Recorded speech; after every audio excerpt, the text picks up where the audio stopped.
Today's guest is a true pioneer of Australian Kyokushin karate, holding a 7th Dan black belt and boasting more than 50 years of martial arts experience. He is one of the most respected figures in the Kyokushin community. He began his journey under Hanshi John Taylor, trained directly under Kyokushin founder Masoyama in Japan, and represented Australia at the 1979 World Open Championships in Tokyo. A multiple-time national champion, he cemented his place in Kyokushin history by completing the legendary 50-man kumite in 1986, one of the toughest tests. Today, through Power Karate, he continues to develop the next generation of martial artists while preserving the spirit and traditions of Kyokushin. Please welcome Kyoshi Jimmy Phillips. Us everyone, welcome back. Kumite 360. We're back, and what a month it's been. Thanks for everyone's support, messages, and more so, I'm in a great problem at the moment with many guests that have accepted, and now it's a timeline of what's ahead. So I've got a good spread. But today, got a great mentor of mine, known this gentleman for 26 years, Kyoshi Jimmy Phillips from Sydney. Kyoshi, good morning. How are you, sir? Good morning, Patrick, and great to see you back on the Kumite 360. Mate, we've been missing it, okay? So where have you been? Yeah. I've been very, very busy. I'll play that. Like many other people have been busy. But Kyoshi, happy 70th birthday to you, sir. How was your trip to Japan? Thank you very much. Fantastic. Honestly, it's the first time I've taken my wife, Rosie, over, and we had such a great time. We did not visit any dojos. We caught up with a few friends, of course, over there. Yeah. It being Rosie's first time, she was just in awe of the place, and she saw another side of me that, you know, she just enjoyed. Yeah. She enjoyed, you know, the fact that, you know, communication with Japanese, the style, the lifestyle, how clean it was and how friendly the people were. Yeah, you know, like he just enjoyed all of it. So you're saying you didn't miss the coffee catch-ups that we would have every morning? You didn't miss that with me? Mate, the only thing I've missed with you is probably a good surf. Yeah, that's true. How is your surfing going? All good? Look, the shoulders come good. As you know, I've had a few battles this year or recovering from shoulder replacement and, you know, knee injuries and stuff like that. So, yeah, well, look, 100%, I feel, not 100%, say probably about, you know, close to 85, 90%.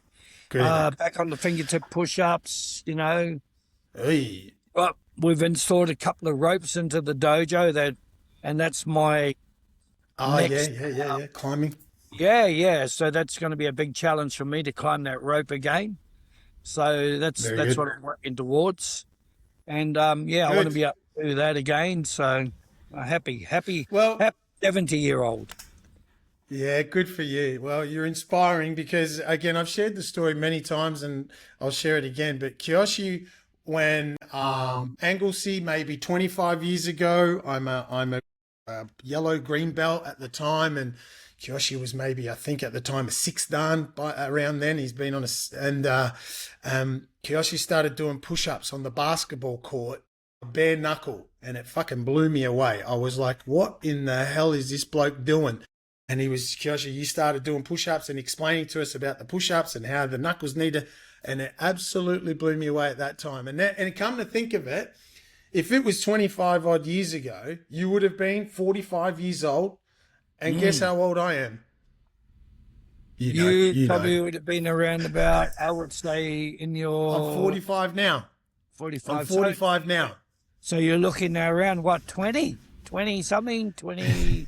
Yeah, I was just on 20. So when you were 45 doing those push-ups, inspiring many of us to get our shit together, now I'm 45 as well. So I'm not trying to say you're old. You're a machine. You're a machine. I love it. How are you going with those push-ups? I'll show you at another time. I'll show you another time. Great. Kyoshi, it's always an honor to have a chat to you and a pleasure. And we're always in contact, obviously, with lots of things happening from our end. And I always give you some, we always have a chat here and there. Kyoshi, you were one of the starters back in the day. You were under, Hunchy John Taylor. You had such a great pedigree, and you've trained and mentored many, many students up in Sydney and around Australia. And we've had discussions at time about the angle of, where Kyokushin is heading and where the cross-training angle of Kyokushin lives. And, you do kickboxing. You've done power karate, kickboxing for a long time. It'd be good to get a bit of a take on how you've seen things progress from, again, the journey that you had under Hunchy John Taylor, Shihan John Taylor at the time. And even when, you've shared with me openly the reasoning why you left as such under his banner to create your own thing. Could you walk us through a little bit of that and share with the listeners how that journey for you ventured? Because it is a long time ago, but you were one of the starters at that. Yeah. So basically, when you look at, especially like John Taylor, with all due respect to, he was my teacher, my mentor. With respect to him, and I mean, like, he made me the person I am. Awesome. Now, take you back to the start of when I met John. John, I'll just use his first name, That's all. When I first met John Taylor, he was a secondar. I started at the YMCA in Sydney, and Kyokushin was just starting to boom. We were still doing actually the FACO tournaments, the non-contact stuff in those days. So there wasn't any full contact around. And then, obviously, John came back from Japan, and, after the first world tournament stuff, and, just came back with all these ideas, showing us the low kick and stuff like this, and developed in us, to get into this instead of not just touching, but actually hitting each other. Now, I'll just go back a little bit further. The dojo was always strong. We were always into full contact fighting. In those days, it was full on punching to the face. Right. Even into the non-contact stuff, you would jump in, oiski, gyakski, straight into the face. And, many a day, I remember fighting in these FACO tournaments with Johnny Williams, like even Dolph. Dolph was there at that time as well. Dolph Lundgren. Yeah, right. Yeah. He was another one that was, practicing FACO tournaments as well. So we were actually in a team. Graham, people like, you wouldn't know these people, but Graham Gary, Nick Kujic, like John Williams. Wow. They're still around, and we had one of the strongest teams developed in FACO in that time. Now, FACO was made up of Goju, Shotokan, Budokan, Kempo that was in there as well. So there was probably about, when they talk about BJJ these days, it's not new to me. It's not new at all. Right, so a lot of fighters in the old days of the YMCA and were judokas. They changed from judo into karate. So a lot of the technique was grab you by the gi, sweep you, or ogoshi you, ashibarai, and stuff like this. And I was fortunate because being brought up in New Zealand, I studied judo in New Zealand. Right, so. As a teen, or young teen, still at intermediate school, I was practicing judo then with a good friend of mine, and it gave me sort of the background for balance and takedowns. So it wasn't new to me. All right, so when I joined Kyokushin, it was actually putting that together, and it was really good. It was really good. It worked really well. When and. Again, look, we're going to look at the controversy. I'm going to be very controversial on this because I'm going to tell you that Kyokushin developed really strong in those days, right? But then, as the tournaments developed in Japan, started losing things. We started losing no grabbing, no holding. Right? These were taken away from us. And I basically think that a lot of this was taken away from us, like because the Japanese were smaller and us foreigners, us Westerners, were a lot bigger and a lot stronger. In stature, yeah. So, so I took away, like in the Second World Tournament, we couldn't grab. We couldn't grab and sweep, things like this. Mm-hmm. At that time, they started developing the low kick really, really well. We, were just playing around with it at that time. Sure. People like Royama, who was one of the strongest low kickers in the world, he was just phenomenal at it. Then you had some people like Azuma, who was a great judoka, background in judo, right? So, and Oishi and Daigo Oishi, he looked more like a Taekwondo expert. His kicks were phenomenal. Right? So, and then if you looked at the foreigners of that time, Howard Collins, background, judo. Background, John Jarvis, background, judo. A lot of those people have judo backgrounds. And now we move forward and we're coming into Kyokushin. We're looking at what I believe is that we've lost. We've lost a lot. Right. Because now we are focused more on Kyokushin tournaments. No grabbing, just punch, low kick, roundhouse kick, whatever. And I mean, there's some, don't get me wrong, there's some fantastic fighters out there. Some fantastic fighters, especially when we look at Ukraine, Russia, Brazil. Guys are developing techniques like you can't believe, like Globe, that flip kick of his, and then you've got, rest in peace, Andy Hogg, the axe kick. All these guys pioneered Kyokushin today. And then, and living proof.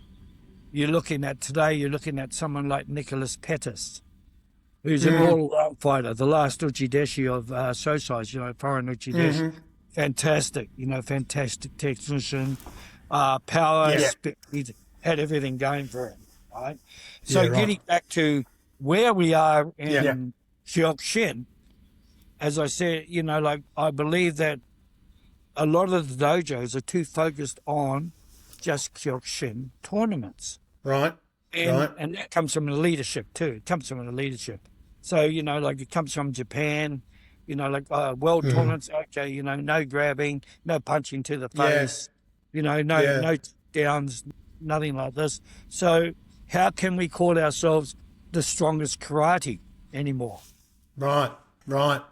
I don't believe we are. All right? Really? When you look at MMA, especially MMA now, the way it's developed, and BJJ, we've actually been left behind. We have a strong, we have a strong background, but we need to move forward in these other arts. I understand. So you've very interesting. Meaning, so you've got the history of what you saw to begin with, to an extent, in the mid 70s, late 70s, right? Second World Tournament. 79, 75, 79, and then moving into you fought in the third. Am I correct in saying that? Second World Tournament, 79. Yeah, 79. Amazing, right? And the progression of Kyokushin full contact karate, as you're saying, the progression started to become more rule set driven, and then from that the dojos, and again you were obviously training at Shihan John Taylor's at that time. As a karateka at that time, you're seeing the progression of full contact karate, point scoring karate, and then all of us, in that movement, the rule sets are changing, and the adaptation of full contact karate is now no face punches, no grabbing, no grip, no takedowns.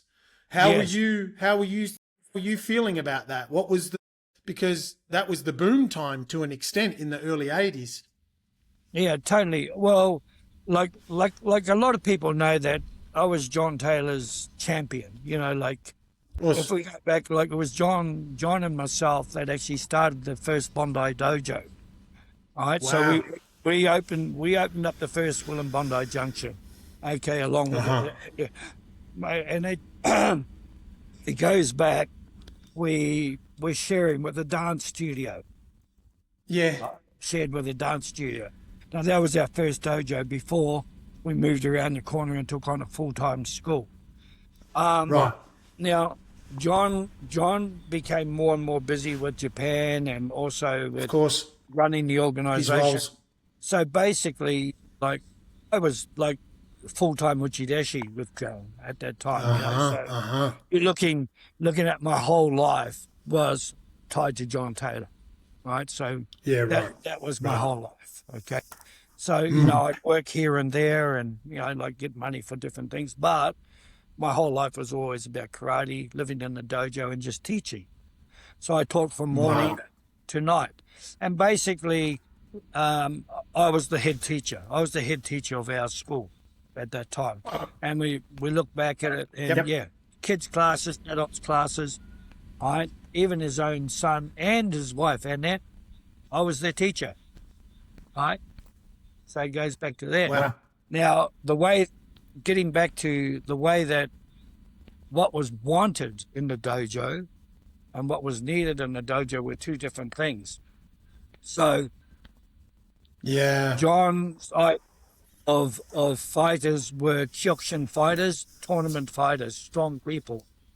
My idea of a fighter was learning everything. All right, so judo, grappling, you know, like chokeouts, So I wanted to roll on the ground as well as stand up and fight. And I found that, you know, like that's what I developed over those John Taylor. And it was popular because the thing is my classes were always full. I never had a problem getting students in. So when we trained just Kyokushin tournament fighting, guess what happened to the dojo? Emptied. Nobody liked to get hit. No one went up crashed. All right? So we only ended up with like 2 or 3% of students that actually wanted to do Kyokushin properly. Right? The rest were there just to do self-defense. You know, maybe lose weight, get fit, but a lot of it was on self-defense. And this is where I was going. I always thought that, whether it be Kyokushin karate or, you know, like Jim Phillips teaching, my idea of Kyokushin karate was for everyone. It wasn't just for the fighters. I wanted to learn, and teach everything that I knew. And I had, and then, you know, in those days, so I traveled to Hawaii to train with Shion Bobby Lowe. Now, Shion Bobby's Lowe his background was Kempo karate. And a lot of his, if you have a look at his training, all about grappling and takedowns and chokes. Right. So when you're looking at his hand tech, this and that, right? But where are they now? They're gone, you know, unless people like me just keep bringing them through, which I do. I love that type of training. And, you know, I like mixing it up and teach students that actually need it. So that's what. So you're starting to the influence. Yeah, so the influence again in your chapter was, you know, you were a bloody hell of a champion fighter. You represented Australia. You've won multiple titles in that era when it was one organisation. And again, as you gestured, you were renowned for being that Kyokushin full contact champion for Australia for a long time. And then, you know, you started to, as you're gesturing now, you started to see you liked the teaching of what you were progressing with because it was covering all facets, I guess, of martial arts. And then when we've spoken in the past, you've always given me some history and insight around that. How were you starting to, I guess, adjust to what was happening? You know, once you stopped fighting, you became a renowned teacher during that phase as well. What were you starting to visualize and see back then? Yeah, so so I was one of those people that was lucky enough, like in, you know, I wouldn't say luck, but I trained my ass off. And every national tournament I won in front of Sosai. Right, so Sosai came out 3 times here to Australia, and on the last tournament was 94, and I was a lightweight, right, under 70 kilos. Sean Howard Lipman and Sean John Williams were the promoters of that tournament at the town hall. Yeah, and right. This is where you get back into the politics of things. The split happened. This is where the split happened between Sean Howard, Sean John, myself, and John Taylor. All right, so there was a big controversy there. Right. And at the same time, but Sosai Oyama was, his trust then was inside with John Williams and Howard Lipman. Okay, so he moved away from John Taylor and he put his trust in those 2 guys. Also, and I must say, also Shian Eddie. Okay. All right, Hunty Eddie. Yes. Eddie Emin, he was the one that he trusted 100%. All right, and what I sort of, so I'm getting off track here a little bit, Patrick, but so what I can see is like the split happened with myself, John, because of the development of Kyokushin. So in 1988, we're on. all right, Yeah.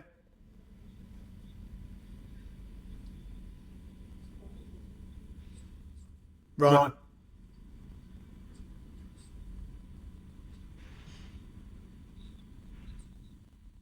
Yep.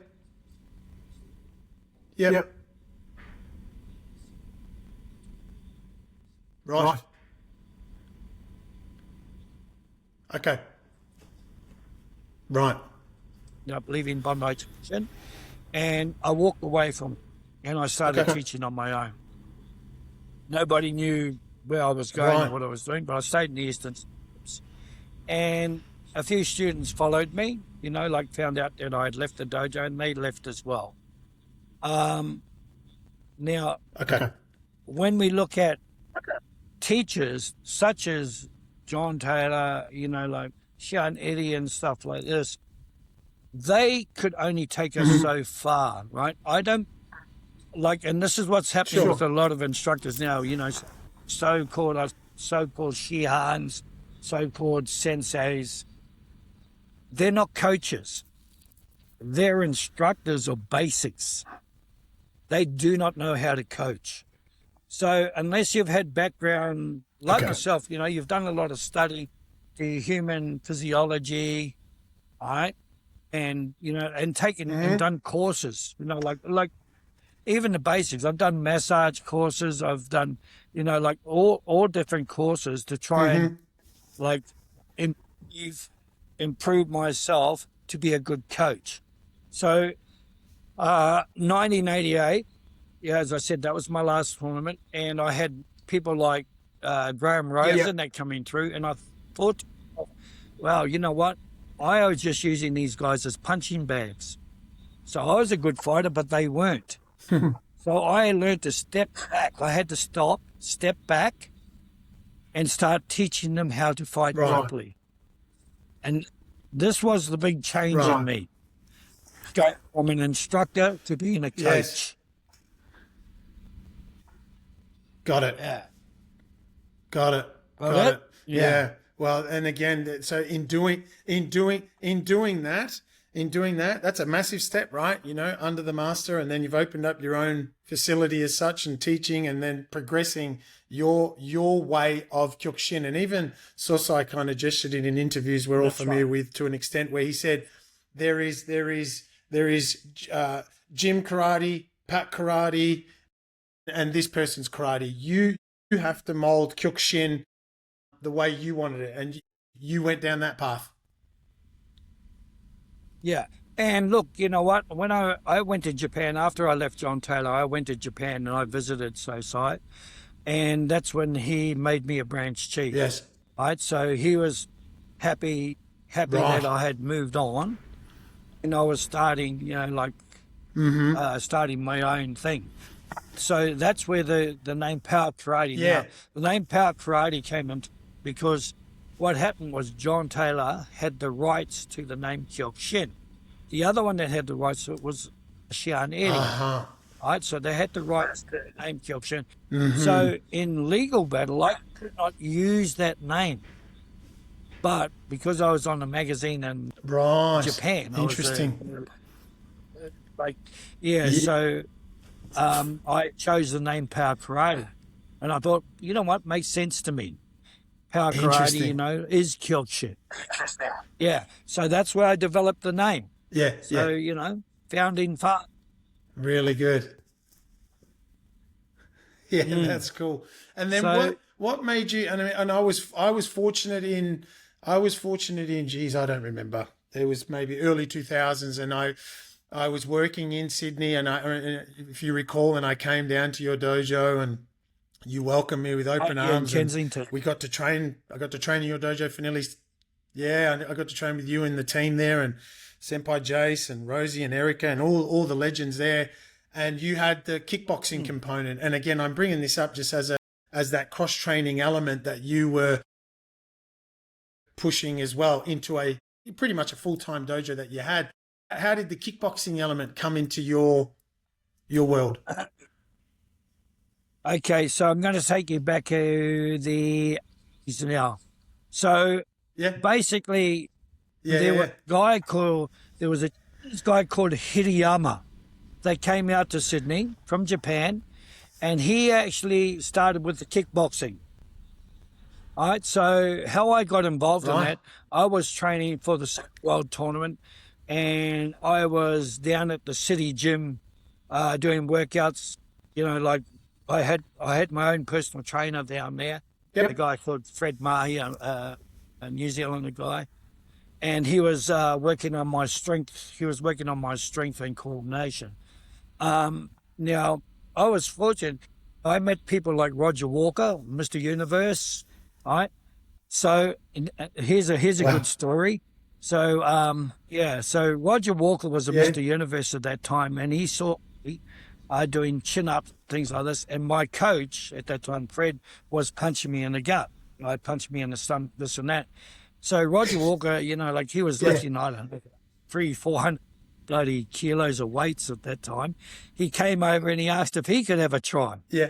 I said, go for it, So he started punching. Oh, wow. He says, my God, he said, that was unbelievable. All right. So he said, look, hit me. So I did. I went, and I only did not a big punch. From the hip straight into his solar plexus, and he dropped like a bag of shit. Yeah. All right. Now, it was a real funny night because all night he just kept doing sit-ups. All right. So he's just something what it could be, especially as a lightweight. To him, like he was like over 100 kilos or something. Yeah. So it was about 70 kilos or something. Far out. Yeah. Anyway, so with the story of developing different arts, so, I always looked at judo, karate as being like a good combination. All right. Then we looked at the kickboxing. When I looked at the kickboxing, I thought, okay, So again, I was fortunate enough when I came to Australia as a 16-year-old, I trained under a guy called Benny Hall, who had a boxing gym here in Sydney. Mm-hmm. So he had a lot of Aboriginal fighters, and I trained with his guys. They were really, really sharp, really sharp, and, taught me to keep my hands up and this and that, blah, blah, blah. And I couldn't grab because they just I'd walk into them and they just jab away at you. So, and that was my boxing experience, the start of my boxing experience. So then I thought about this in the dojos. I thought, okay, you know what? We have to bring contact back to the face or learn how to cover the face because everyone was dropping their hands. The hands were down, down shoulders. There was no head cover. And for me, it was vital. If you're going to fight in the street, the first thing someone does is going to try and take your head off. All right? So, if your hands are down low, right? You're a Go big on. target. So that was the start of bringing kickboxing into the dojo. Yeah, So okay. Well, there you go. So the kickboxing element, then keep going. yeah, so Hirayama, this Japanese guy, he started teaching kickboxing at Yes. one of the city gym in the city. So I started training a bit with him as well, and then Okay. he ran a tournament, and this was actually my first fight in kickboxing, and a great experience because I thought, you know what, I thought Kyokushin was the knees bees of everything. Anyway, getting into a ring, Sure. having ring around you, I thought, my God, I felt so enclosed because I've never fought inside a ring. Boxing, especially doing kickboxing. Boxing is totally different. You can move around the ring, but when you're doing kickboxing, hey, a lot more energy. Anyway, I fought a guy, I think he was from Goju. I think it might have been from Goju style. I remember I think his name was Peter, Cool. a guy. And they hit me with a back fist. Bang! Right across the nose. Boom. I didn't knock me out, but it shook me. It shook me. And that was my first experience at get in the head with something different. I've never seen a back fist. I've seen boxing. I've been boxing forward, but this is my first time I'd seen a back fist, and I copped it right on the nose. And I tell you what, it shattered me. And I thought, I lost that fight, but in experience, I gained a heap. I gained a heap from it. So then I wanted to start bringing that into the dojo. I started bringing it into the dojo. I thought, you know what? In the same thing. Now I look at kickboxing and I look at Thai boxing with the elbows, the knees, and I love their concept as well. So we practice that as well. Yeah, for sure. I mean I've spoken to you about, again, that this cross training element, but again, we are 100% Kyokushin, right? That's our language, and that's what we say, what we totally. do. So you were running a separate kickboxing class, but where do you think we've got to take a little bit of the Kyokushin element now? What have you been doing in regards to it? What do you think we should be doing? What's a message to some of the listeners here that continue to do Kyokushin, and this cross training conversation that's a little bit more open now with teachers like yourself and my teacher Shion Billy? Like, it's open in regards to guys like second and third and fourth dans coming through now, that we have a bit more flexibility as Kyokushin students to obviously add other parts to your training. Where are you at with that? Okay, so for me, when we're doing dojo sparring, or when we're in the dojo, grabbing, punching to the face, things like this, still controlled environment, takedowns, sweeps, chokes, I allow them. All right. Now, if we're training for Kyokushin tournaments, totally different aspect. So I keep the two separate. So we're looking at Kyokushin separate training again. Okay. Look, a great example is that at the moment, in a couple of weeks, we have a Jinsen-Ryu tournament that we're attending. Now, they've got so many rules in that tournament, but they do follow Kyokushin rules for contact. Now, these are other styles that are taking Kyokushin fighting, right?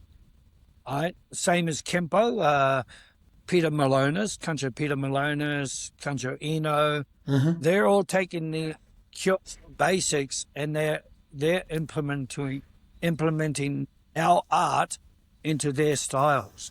And they know that Kyokushin's strong because it builds a strong body, builds strong character. And the thing is, you can't hide. You cannot hide away on the mat. you can play around a bit or this or that. Like even to rolling on the ground, like you can't hide away. If someone's going to choke you, they're going to get you. You cannot roll away or stand up and go, oh, no, that's enough. You've got to try and work your way out of these things, okay? And the only way you can implement other stuff into dojo, which you need, which will make you an overall better fighter or a better karate man, okay? I'll take another example is that how do you teach a woman of, say, 56 kilos to defend herself against someone that's 80 kilos or 90 kilos, right? You can't do Kyokushin rules. It's slaughter. But offer them groin kicks to the knees, this and that. Okay, so I will say to one of my students, okay, you punch to the face, kick to the groin, kick to the knees, okay? That evens it up, all right? And if you can, you smack them in the face, all right? You poke them in the eyes. Well, and this is getting back to reality. That's the only way, right? Someone at, 46 kilos or 50 kilos can actually look after themselves. It evens up the fight. All right? So that's the way I look at training these days. Very good, very good. I appreciate you sharing a bit of that. And again, from afar, I'm privileged to talk to you and get updates on what's going on. But many other listeners, again, I think find it fascinating or interesting to hear someone of your level, doing these things as well to help in the martial arts. And I think you've raised something here that I wanted to raise with you now. So in regards to, the means of being a fighter, I mean, back in the, when you started in the early 70s and coming from New Zealand, we have that definition of self-defense and then fighting, right? Yes. And it's two conversations. And I think as martial artists now, we are seeing, I personally, I train BJJ, we train a bit of Kudo, and now we train Kyokushin. Each one has total different elements and total different ingredients to, the specific angle of fighting and self-defense. How are you seeing this interpretation? How are you seeing where it's going to go? What is it? Where do you think? What's your thoughts on that? Okay, so when I look at these different styles, so I look at BJJ, then I look at Kudo, I look at Kyokushin, look at like Goju-kai, right? Non-contact stuff or, point sparring and stuff like that. I look at it like, okay, you're baking a cake. And if you can have all those ingredients in that cake, it's going to taste a lot better. Yes. All right? It's different flavors. It's got different things, all right? So it's not just a plain cake. Okay, so if we stick to one thing, we're closing off. We are closing off ourselves to that one style or that one way of thinking, one way of fighting. Yeah. But when you've got all those other aspects of different styles, right, you are making you're making an overall better, producing a better fighter or a better black belt, if you want to put it. All right. So, I mean, look, I have this old concept, dojo. When someone comes to my dojo and I'm not here, so the black belt that's here is in charge. Now, it could be someone from kickboxing, should be coming from judo. My black belt needs to know how to handle that person. If that person comes on wants to challenge someone in my dojo or challenge me, I've got to be able to protect my dojo and protect my students. Now, I know a lot of people who don't look at life that way, but I'll take you again back to John Taylor's rule. Very important that in the day when we first opened up Bondi Junction, after we opened up after a year, John Taylor sent me around Bondi Junction and down Bondi Beach to challenge all the instructors down there of the different styles. All right, so I walked into the dojo, challenged the teacher, bashed him up, like good old Kyokushin style. Don't forget, they're face punching. All right, so yeah, and I would drop in, all right, close that school down, bring the students plus the instructor. So that's how we actually gained a lot of students in Bondi Junction by closing dojos down to us. Okay, so yeah, so there's a lot of there's a lot of background in that. Yeah, that was one of the main things that John made me do, and because you know what, I was talking to a good friend of mine, Richard Chu.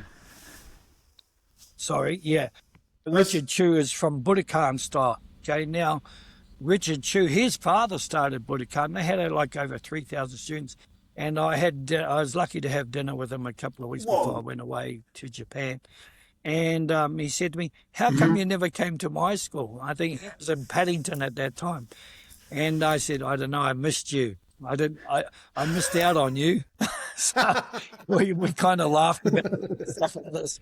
But yeah, when I fought Richard in FACO tournaments, he was one of my senior fights, right? So, we go for and all of a sudden I'm fighting Richard, and then I'm on the floor looking up at him. And again, experience. Right? Throws a Mawashigiri, steps through, sweeps me, bang. And I'm looking up. I'm going, wow, where did that come from? Right? And I always took that. I took that lesson, and I actually added it to my own training. All right, so I actually teach people that same technique today. God bless him. He's a good man, and I thank him for that technique.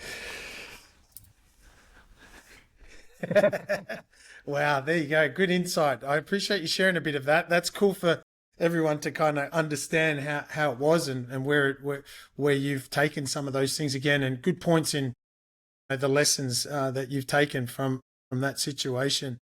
Kyoshi,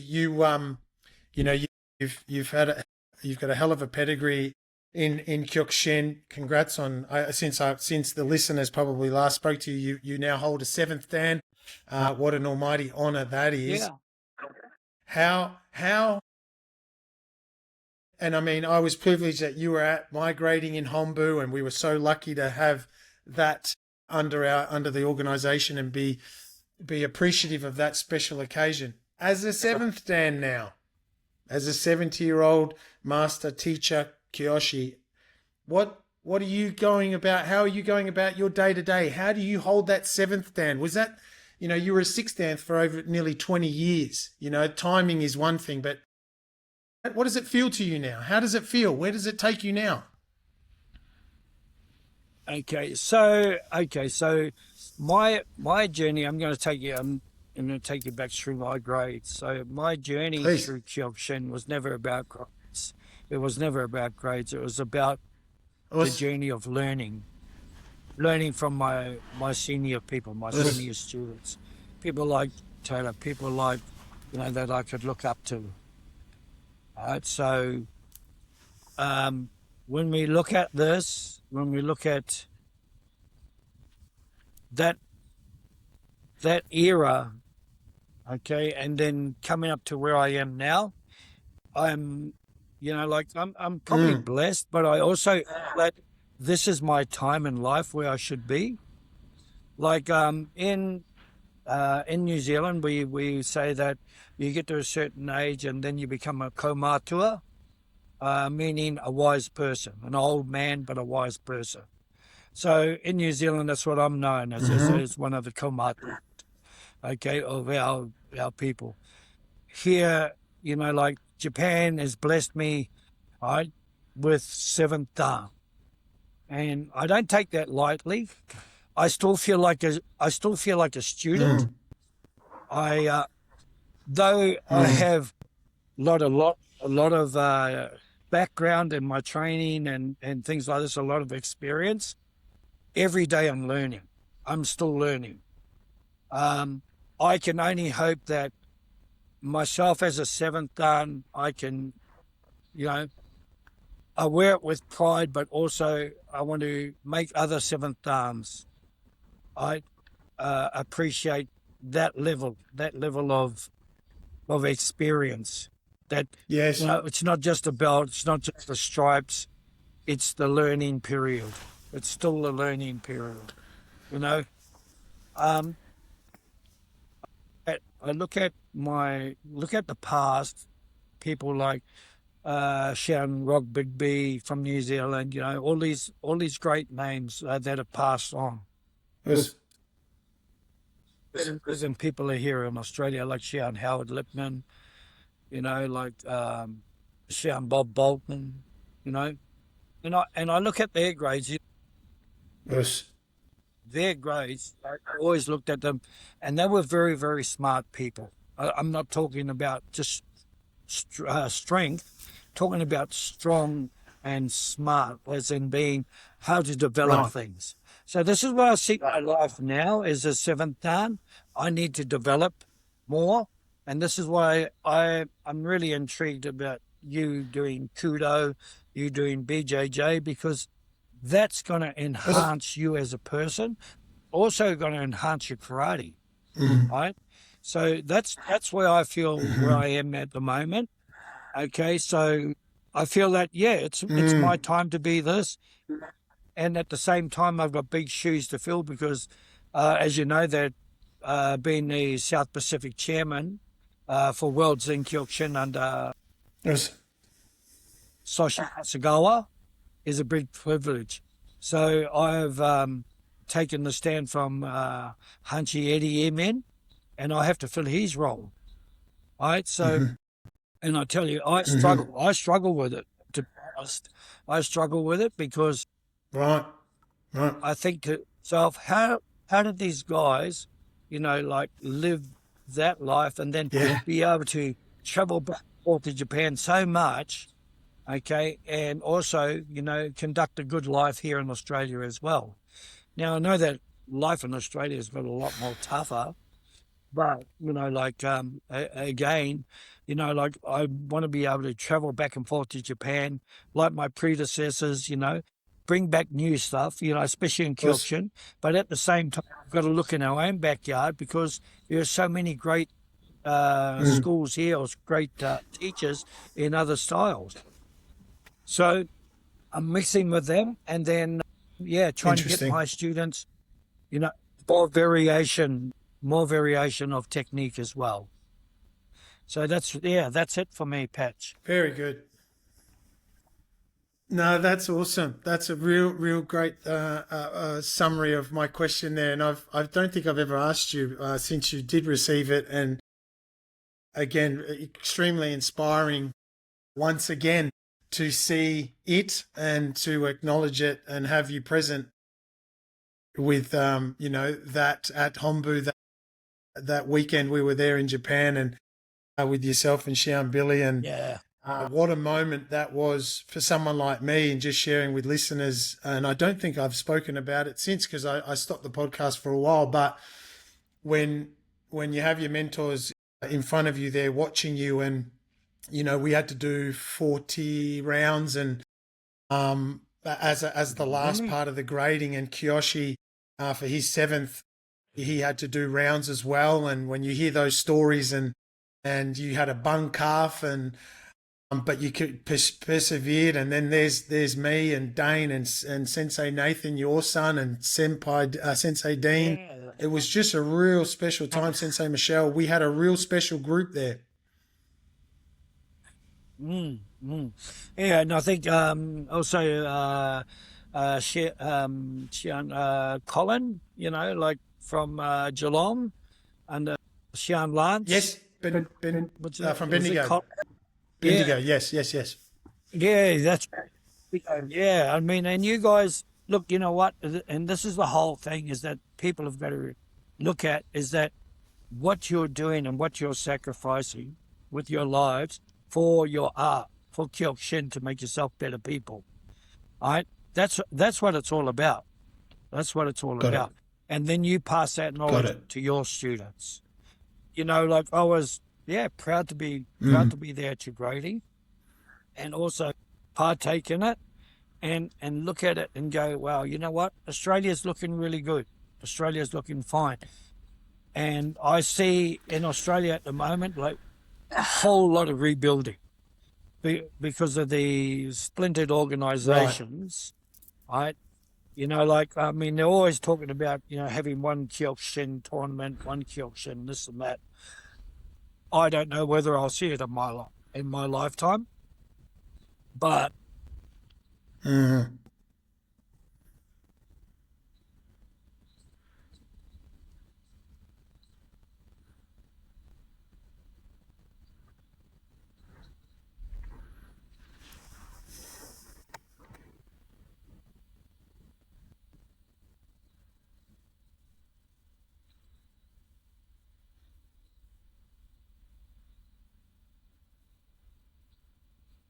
Kyokushin developed. So I took from different styles to develop Kyokushin. So what you're doing is not new, right? But there are people that will try and hold you back, right? And there are people that, you know what, they need to look at themselves. Stop. Let them go forward. Let them do this. Let them make their own mistakes. Okay? That's how you develop this, you know, develop in the world. All right? Yeah. Very good. Very good. Kyoshi, these listeners, this is a perfect taste and example of the conversations I'm very privileged to have with Kyoshi when he buzzes and checks in and when we check in on each other. And I'm glad I'm glad to get you back on for you to share these passionate and really cool conversations with everyone else that gets a chance to listen to this. You know, again, happy 70th. Congratulations. It's been a couple of years since you've had your 7th, Dan, but you continue to inspire people like me.